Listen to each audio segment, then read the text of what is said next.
Yeah, so a year and a half ago, I started King Price.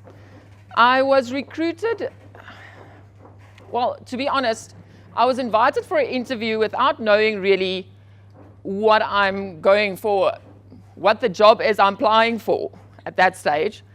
And they started using Shadowmatch about 6 months before I started here. So the advantage was everybody was already on the system.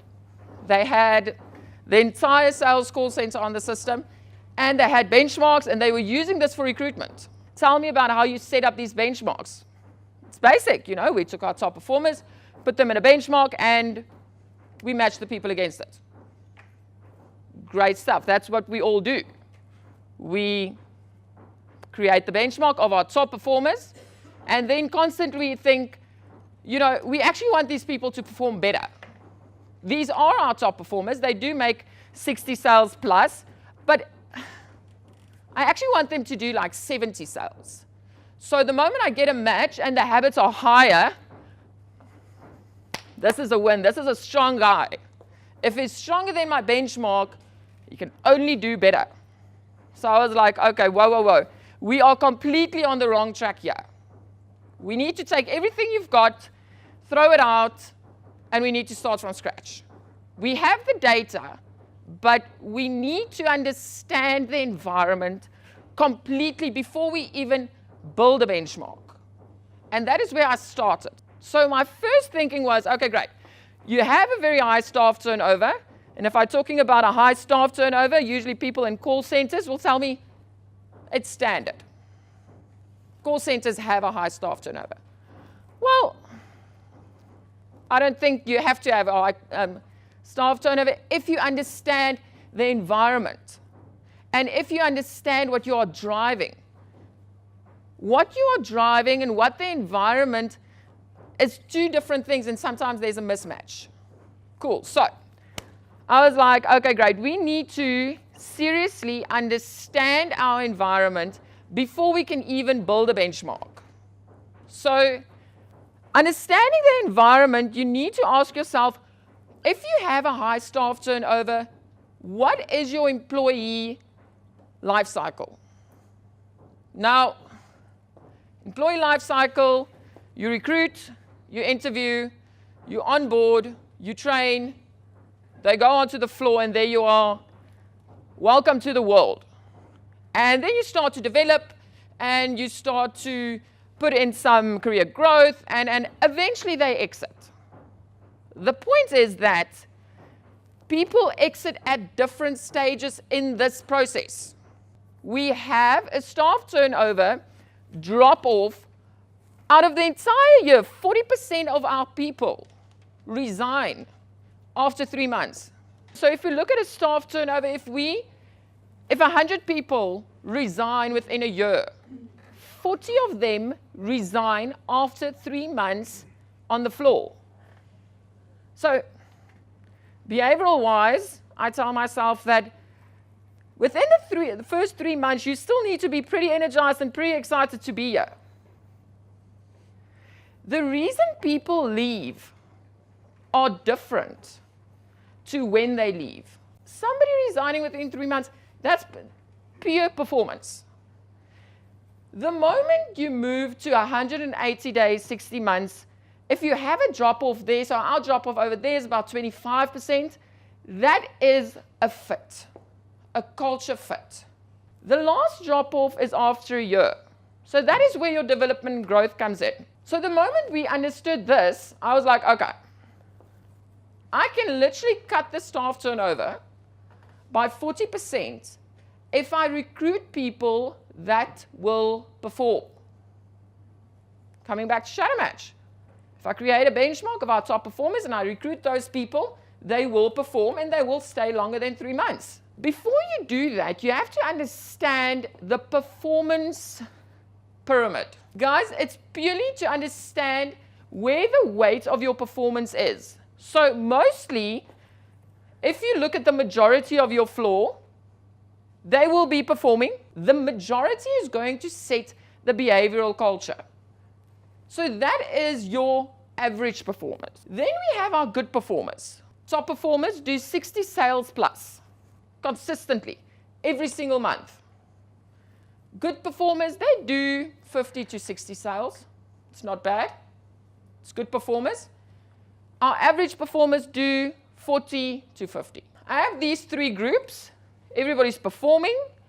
Now I'm going to create 3 benchmarks, 3 different performance levels, 3 benchmarks. I want to start with the culture benchmark. This is about 50% of your floor. They perform, but they are not your top performers. So these guys are highly energized. You need to see this as an energizer or something that will exhaust you. The moment you have a strong to radical habit, that habit will energize you. So what does that mean? These guys, if you look at people positive, conflict handling, altruism, they get energized by people. So these guys kind of drive this energy. This energy that we are building, they love it. They feed off of this. If you look at their lowest habits, individual inclination and routine. The next category is our good performers. They make the sales. They're there, happy. They don't have any radical habits, but their habits are below that of our culture. The next one is our top performers. Now, these are usually the guys we benchmark. They don't have habits. They come to the office, they sit down. Strongest habit is routine. They sit, they work. Strongest habit is individual inclination. They don't rely on the team to do their job. It's almost like they're absent in the environment. They don't have any people habits. This is a task. They come in, they drive it as a task.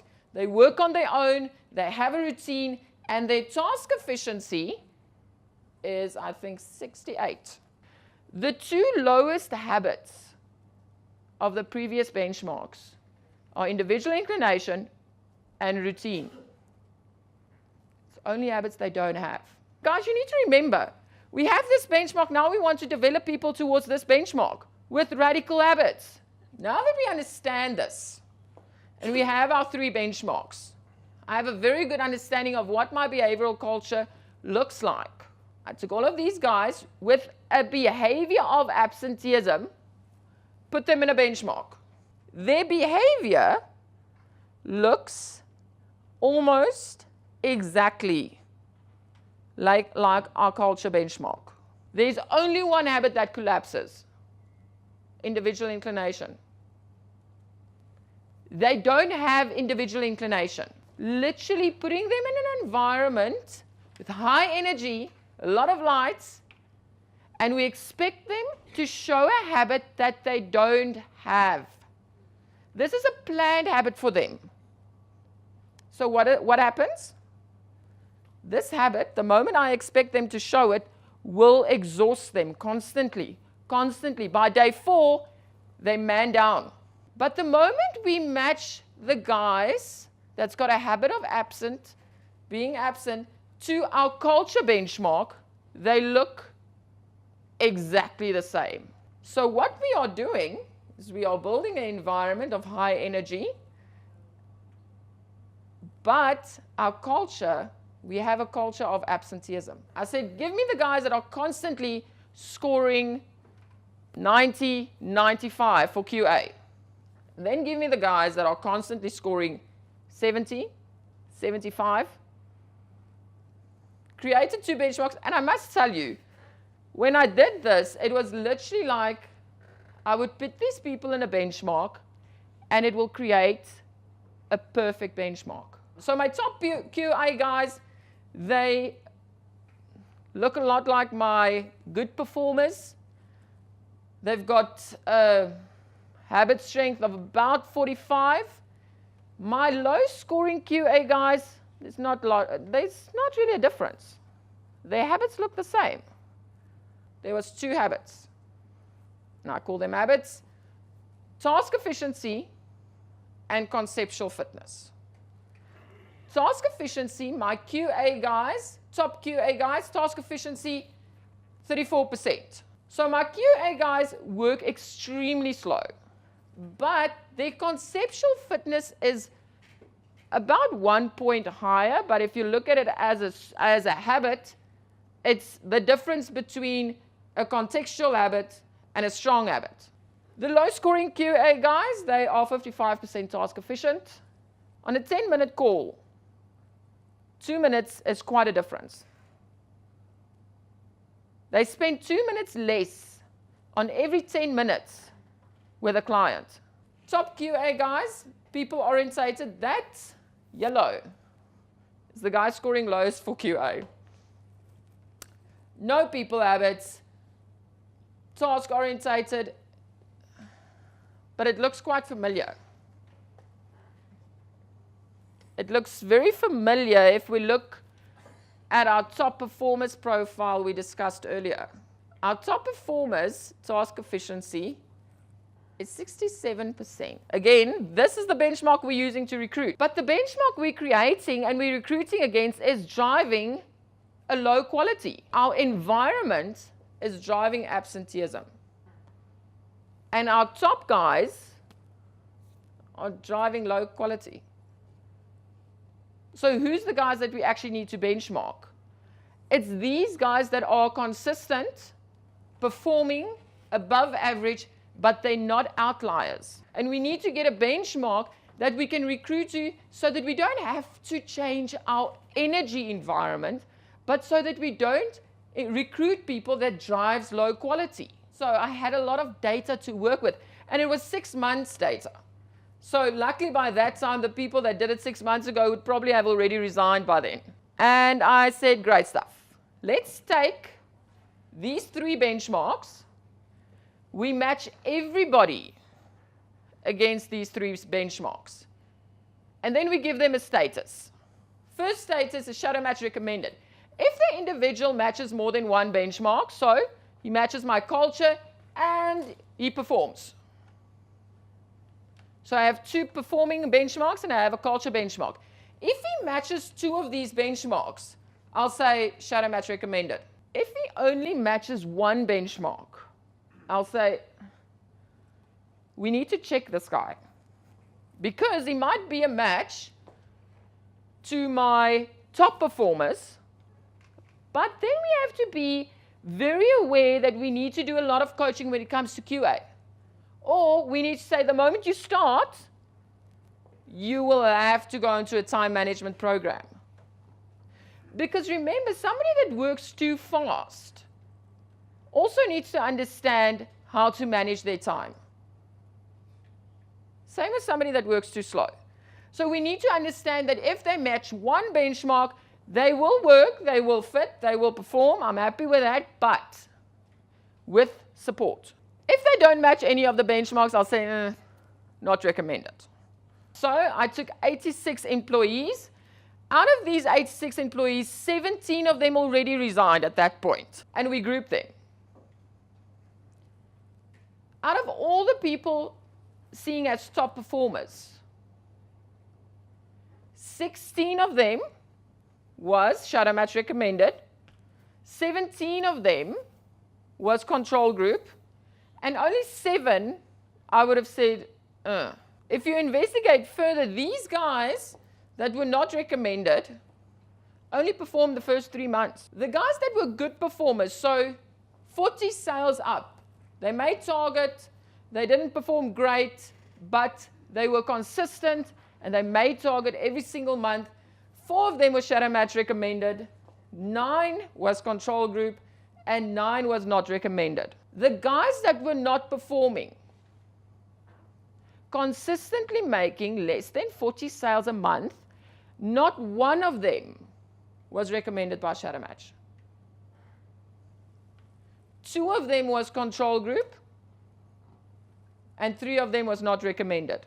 Then I said, out of the 17 people that resigned, 65% of them was not recommended by Shadowmatch. If he's not recommended, I can guarantee you that he's going to leave. So out of the 37 people not recommended by Shadowmatch, 17 already left. Out of the 22 that were Shadowmatch recommended, 2 resigned after a year. The difference is, guys, that the environment needs to cater for those guys that's been here between 8 months to a year as well. We need to make sure that we develop these guys. We need to make sure that we guide them and give them career growth. So these 12 or 13 guys that resigned that was recommended, that is because we let them down. It's not because they hated the environment, they didn't perform, they didn't get along with their manager. Understanding this, you need to know, okay, great, we have all of this information, now what? My job here is done. No. Now your job starts. Because having this map and having this blueprint of what your environment looks like is actually just the starting point to saying, okay, great, where do we go from here and how do we drive this? We need to align our culture that we are driving and our performance. The guys that are performing, you cannot now go and say, okay, guys, we need to turn the energy down. We need to really focus on people working on their own. We're going to develop all of them on individual inclination. The guys that do have these high habits are then going to leave. Because now they're not getting that energy from the environment anymore. So you can't just go and say, okay, cool, we're now building a culture for our top performers. That's 5%. Rather, isolate them and give them an environment and manage them in a way where they can say, great stuff. I can now do my thing. But keep the energy for the guys that are actually energized by this. Because if you take it away, their performance is going to go down and they're going to resign. The other thing is you need to explain to managers how these behavior work. Because we think we manage everybody in the same way. And in a sales environment, target-driven environment, it's a fear-driven management style. If you don't make your target, you're going to go into performance management. It's threats, and it is fear, and it is, I'm going to end your contract. So you need to understand that this doesn't work for everyone. We do get individuals that work very well under pressure. Fear is fuel for them. But you can't do it with everyone. We need to identify an environmental development group. So what does the environment need that we can develop in group sessions? So we develop individual inclination for everyone. And we do it in a team environment. Because how do they learn? They learn when they're surrounded by people. So we get them together in a team and we explain to them, we educate them. We explain to them what the environment needs, what they have, how does their profile work, so that they can understand that. A lot of companies use Shadowmatch and it's a behind the scenes tool. Well, actually, my process is you apply online, you get an email with a Shadowmatch code, you do Shadowmatch, and you have to remember, we will get 50 applications a day. So everything needs to be online. They go through the process, they get a Shadowmatch code, they do Shadowmatch, and we don't use this database to shortlist people. I'll go into the system, I'll rank them top down, and I'll say, there's 50 guys you can interview. Because if we interview people with radical people positive, they're going to love you in the interview. They are so good at interviews. These guys, if you get somebody with no people positive, they're not very good in interviews. They're very short answers, very distant, and they were like, no, I don't like this guy. That's exactly what we're looking for. So our recruitment process is to perfection when it comes to these things. Go online, you get a Shadowmatch code, you complete it, We rank these guys, we shortlist them, and we only interview them. Then I don't care who you like and you don't like. Because I know out of the 20 interviews you did, if you like these 5, I'm like, cool, they're a match. Go for it. Every single month we have a 3-day induction. So every single person that comes through the door that wants to work at King Price needs to do Shadowmatch. And with induction, they all sit here and they have their personal profile in front of them. And I explain to them how the habits work and what the environment will expect of the individual. Guys, educating somebody on their behavior gives them an overhand to control it. If I explain to you, your people positive is radical and your task efficiency is 20%, and you're on a deadline, I know it's going to exhaust you, but you need to remove yourself, put yourself in a little boardroom so that your task efficiency is not affected by the people around you.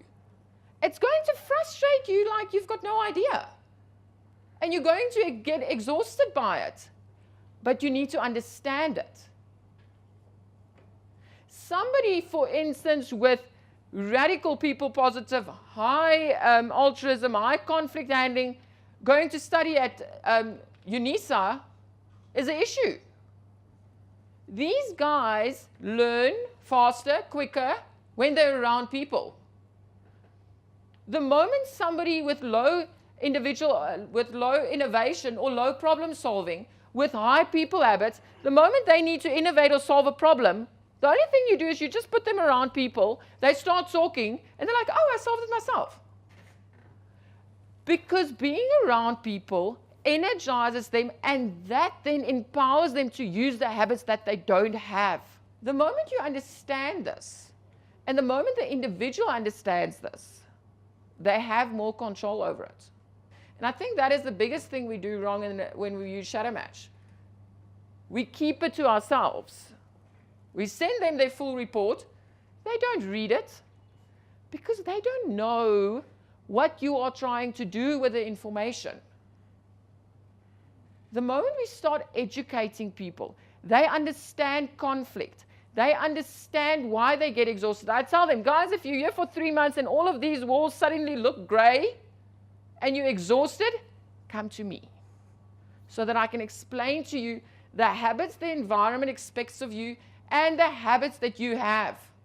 Remember, the moment you have a habit, your habits and my habits are actually the perfect habits, because my habits are actually exactly how I want you to behave. If I have high responsiveness, I want you to be just as responsive. And if you're not, we're going to have a problem. In an environment, the environment is highly responsive. Now, everybody in your team wants you to respond now, and you're like, but I have 200 miles. We don't care. You are not responsive, and you are frustrating the team. Now it's creating conflict. It's exhausting this individual. They have to work late, and they don't understand why. Because we don't educate them. Because we don't understand our environment. And if you do have a lot of data on Shadowmatch, and you work in an environment where you map everything, you can do all of this. It doesn't matter what the environment is. You don't have to have a sales environment or a call center environment. I've done this almost for every single department in King Price, where the moment they understand it, they're like, ugh.